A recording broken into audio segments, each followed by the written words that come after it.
Welcome to Ignite to Impact, a weekly podcast that explores what it takes to make your community, our nation, and the world a better place. You've tuned in to be inspired and enlightened as we pull back the curtain and dive into intimate and energetic conversations with achievers and doers. We are talking with leaders who are in the trenches making phenomenal changes through business, nonprofits, education, and the arts. Our goal? To encourage, motivate, and challenge you to go to the next level in leadership. Now, here's your host, Master Leadership Strategist, Dr. Geneva Williams. So, let's ignite to impact. We're talking about someone who has had impact in career and community.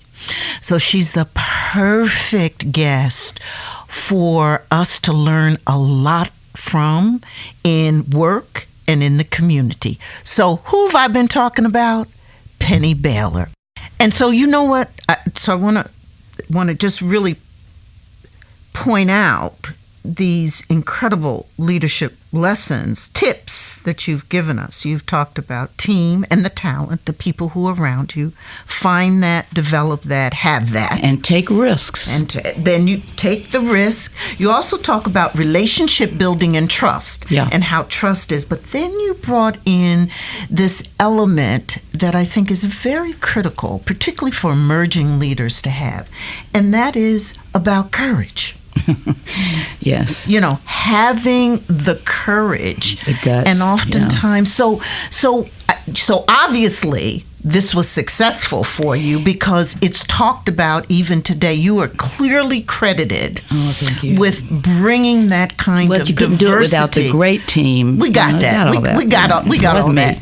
But again, under your leadership, it's well documented here in Detroit that kind of growth and diversity occurred. So was it all rosy?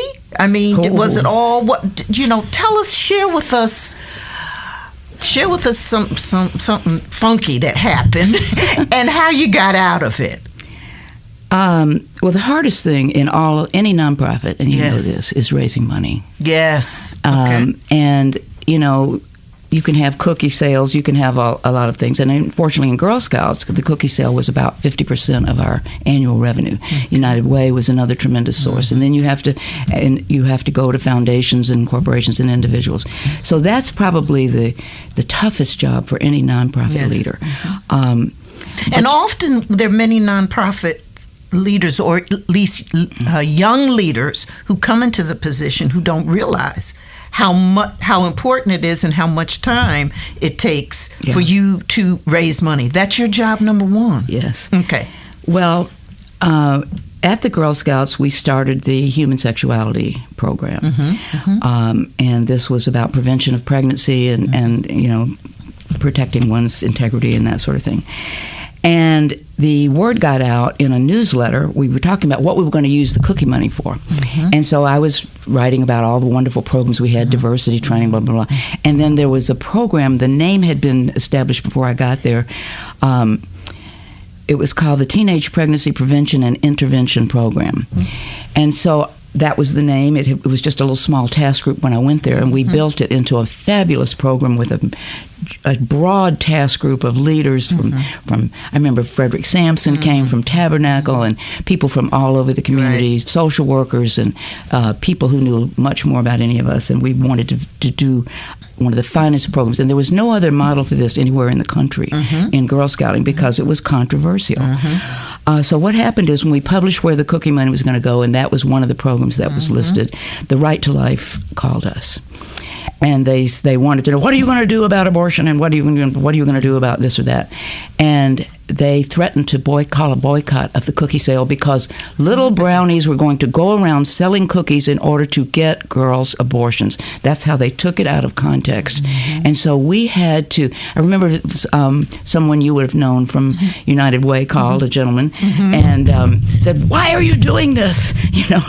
And I said, because it's the right thing to do, is to have a sex education program for young girls so that they don't get pregnant and not be able to go to college or not be able to, it's fine to get pregnant when you're old enough and you're mature, but not as a 13-year-old or not as a 15-year-old. But this was a big risk. This was a huge risk. Okay. And we were, in some cases, vilified for it, but that's what fueled our growth.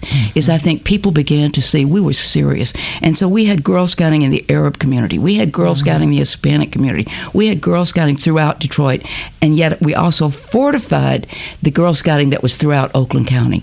We could not abandon Oakland County and just build up Detroit. We had to build up both of them, and we wanted girls. I was passionate about this. I wanted girls from every city, every region to know all of these people, whether it was about diversity or about preventing pregnancy or about doing the right thing.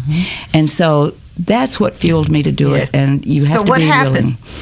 So what happened? Well, the Right to Life called for a boycott of the cookie sale. Right. And so we immediately put someone from the Right to Life on the task force. Now, that was a risky move, but I would think it was the only way that we could handle this. And we had someone from Planned Parenthood and someone from every imaginable religious organization. Frederick Sampson was there, from Tabernacle and all over the city. But we put the Right to Life, and we put our hands on the table, and we made a promise.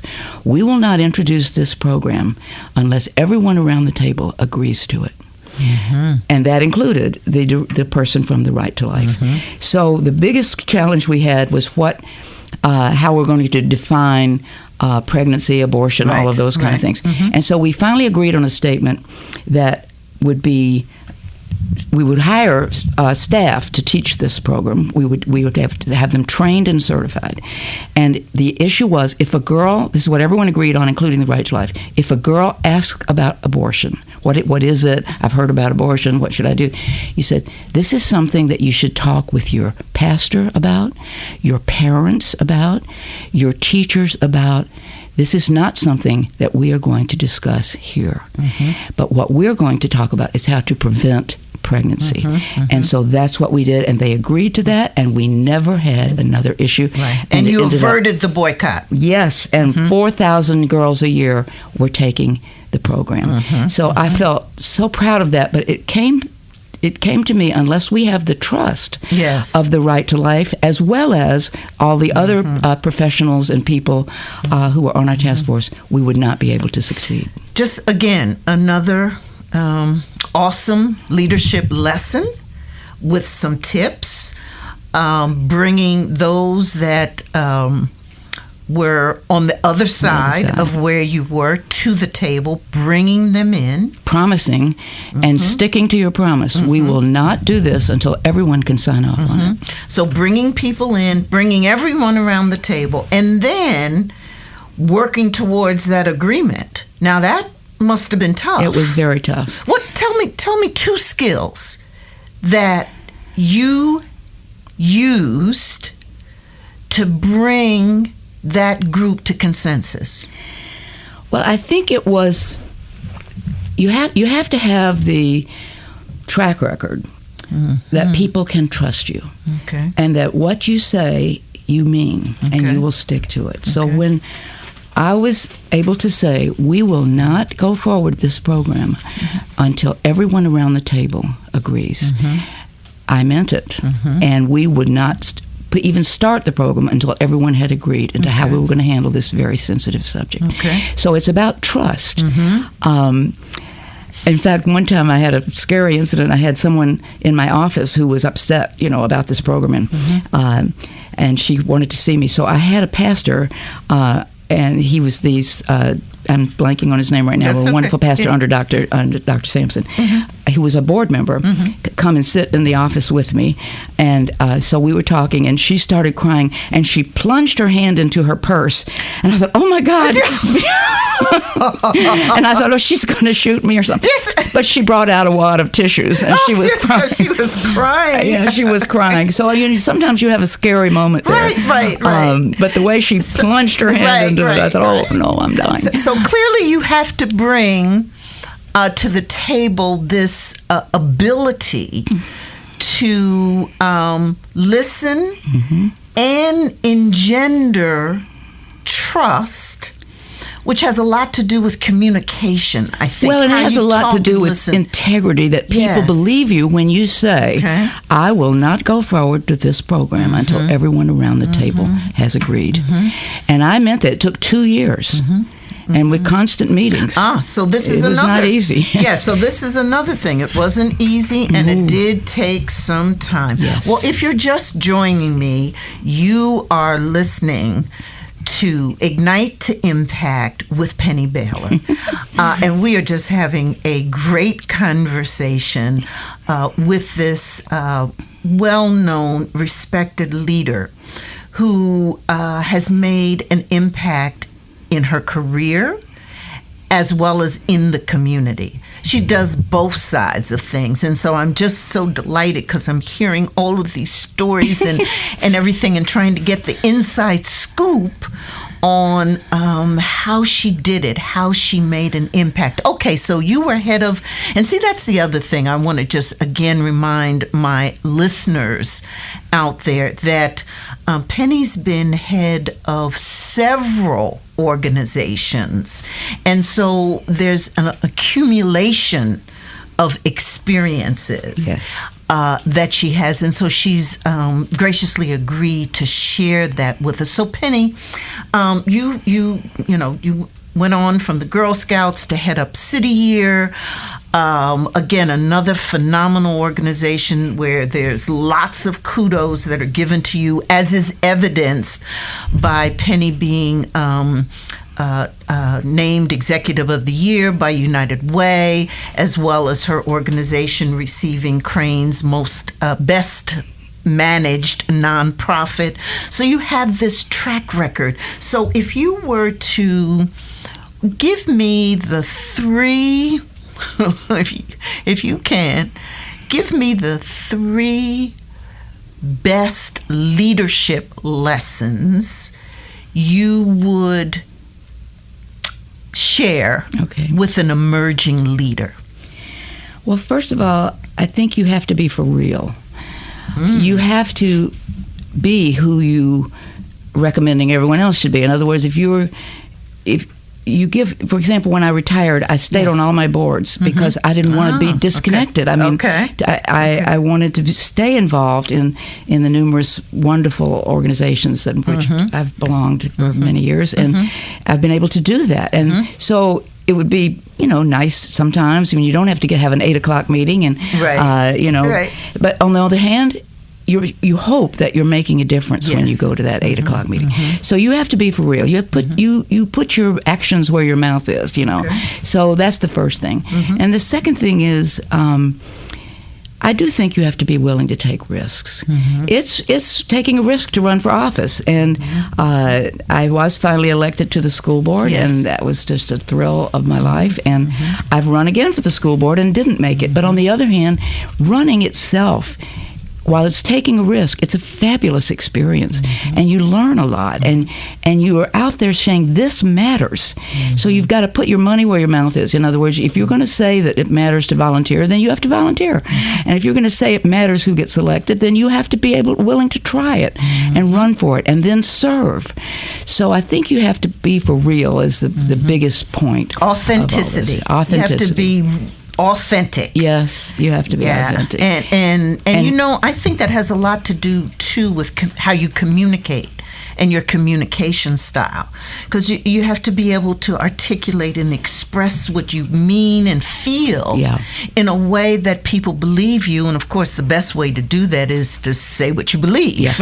I think that's what I'm hearing you say. Fortunate that I had the opportunity. In fact, it was through United Way when City Year was trying to come to Detroit. And Virgil Carr. Remember those days. Virgil Carr was there, and he put together a little task force to meet with the City Year representatives. And I was, I didn't dream I would ever be in this position, but I just went, of course, I'll be happy to help. And to convince them why they needed to come to Detroit. Well, ironically, now they're in 28 cities, but at that point, Detroit would have been the 11th city.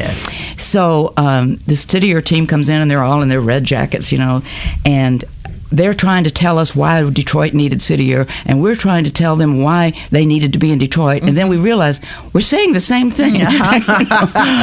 And what happened was I was then asked to be on the founding board of Detroit, City Year Detroit.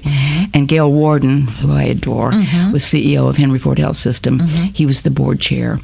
And they had a little young interim director who stayed for about a year, but she clearly didn't want to stay. She wanted to go to California or something.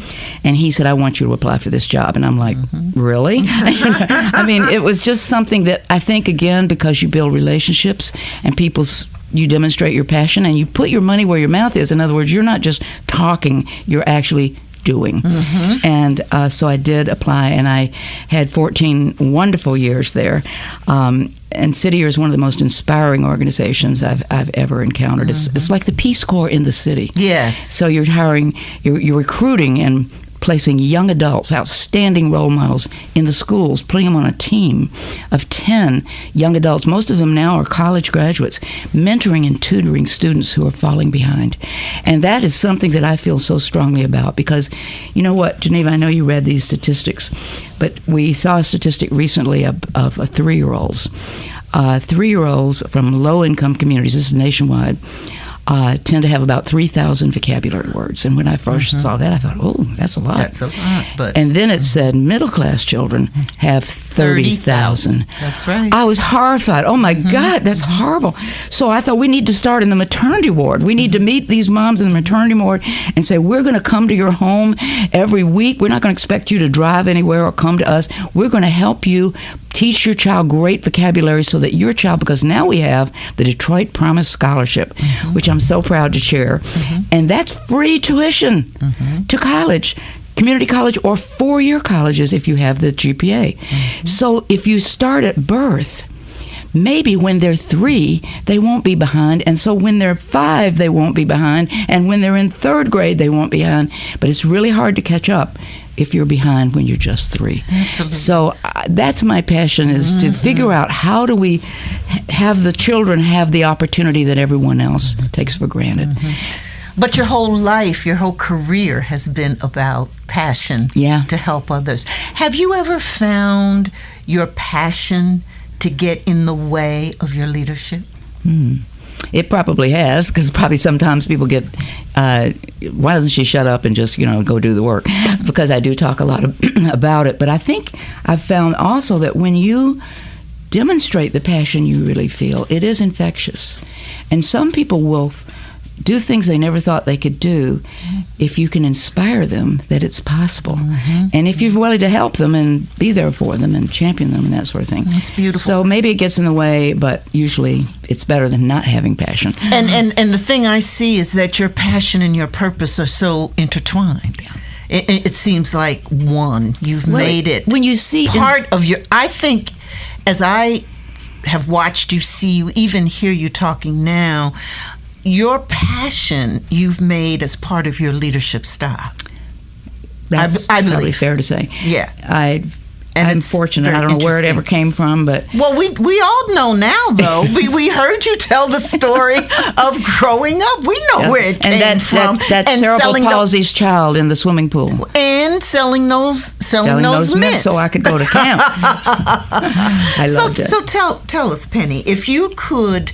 well, first I want to ask you, you've obviously been in so much, you do so much, you still, as a volunteer, full-time volunteer, I'm never quitting. You're still doing. So, I have so many younger people who ask me, who are concerned about how do I, kind of take care of myself how do I balance things? How do I take care of myself? What are some self-care techniques? So what do you do? What kind of activities, mental or physical or emotional or spiritual, what kind of activities do you do to keep yourself together? Well, that's a great question, and I think I'm doing better at it now than all those years when I was working 100 hours a week or whatever. But I'm swimming. Okay. I found a place where I can work out swimming, and last year my sister-in-law invited me to try out for the Michigan Senior Olympics. I did, and astonishingly, I made it and went to the Nationals. Well, the National Senior Olympics, I didn't win, but I participated. I was part of it. It was a phenomenal experience. But to do that, just like when I was in high school on a swim team, you have to work out. Not every day would be great, but at least 3 times a week. Okay. I found a place to swim that I can afford, and I work out there, and swimming is just a fabulous sport for me. I love it. And I was a swimming teacher for many years. I just think it's it's a safety thing. You don't want to not be able to swim if you fall into a lake. So I love swimming. So I'm trying to do that on a regular basis so that maybe I can qualify again. The National Senior Olympics is every 2 years. This last time we were in Birmingham, Alabama, and I won my heat. I didn't win the whole thing, but I won my heat. And that's a thrill. And then hopefully I'm in the 75 to 80 age group, and there was a woman 98 years old, I'm not kidding, swimming. I have a picture with her. Oh my goodness. And she wasn't walking with a cane or a walker or anything, and she was competing. I thought, okay, that's my new role model. That's your goal. That's my role model. Because it's healthy, it's fun, and you can inspire others. But the other thing is staying busy with your own volunteer work and the things that you are passionate about, because you just never know. You may inspire someone else to get involved, and you may make a difference. So that physical activity helps keep things together, and also being connected to your passion and the things that do what you love. Do what you love.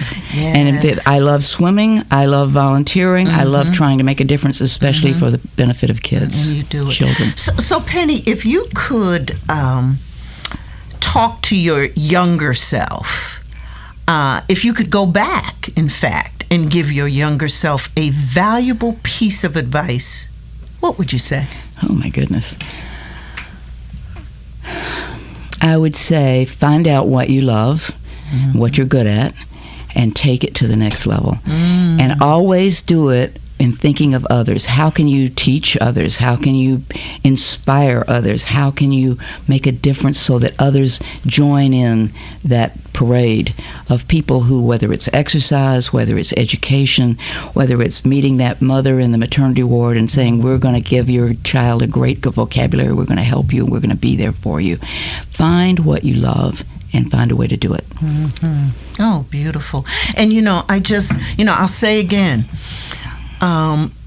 you have found the secret sauce, I think, to knowing yourself and using yourself and what you know about yourself to be a leader. You take your knowledge of yourself and your own self-development and have created your own leadership style that gets results and inspires others. Well, I think it's also true that you need to be realistic. I'm not going to go to the real Olympics, but just being able to participate in the Senior Olympics is really thrilling. I'm not going to be, if I have run for office, maybe I would in the future be elected to something, but I'm not going to be president. So you set realistic goals, goals where your passion really lies, and goals where you think you can make a difference. But if that doesn't work, you find another way. But you never stop going after that passion for what you know matters, because then I think you can sleep at night and you feel really great about getting up the next morning and doing it again. Oh, wow. So Penny Baylor, from selling chocolate mints to changing the world, to changing the community, to seeing that look on a young person's face and keeping it, seeing it forever in your life. I mean, that's what you do. It seems like every morning that you get up, you see that young person's face. And the fact that you can do something to make a difference. Thank you so much. Thank you, Geneva, for being with us. This has been a real inspiration. You are an incredible role model yourself, my dear. Well, so thank you. Well, back at you. Thank you. Thank you. You've been listening to Ignite to Impact. Your host is Dr. Geneva Williams, an award-winning executive, facilitator, and master leadership strategist. Dr. Geneva is dedicated to inspiring others to get their leadership on and equipping the next generation with leadership tools and tips to help make the world a better place. Sign up to download Dr. Geneva's mini ebook on leadership.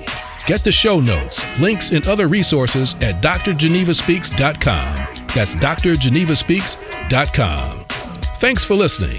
Please share the podcast to those in your community via Facebook, Twitter, LinkedIn, or Google+, and leave us a 5-star review in iTunes. When you do that, it helps others find the podcast easier. Send your questions or comments to info@drgenevaspeaks.com.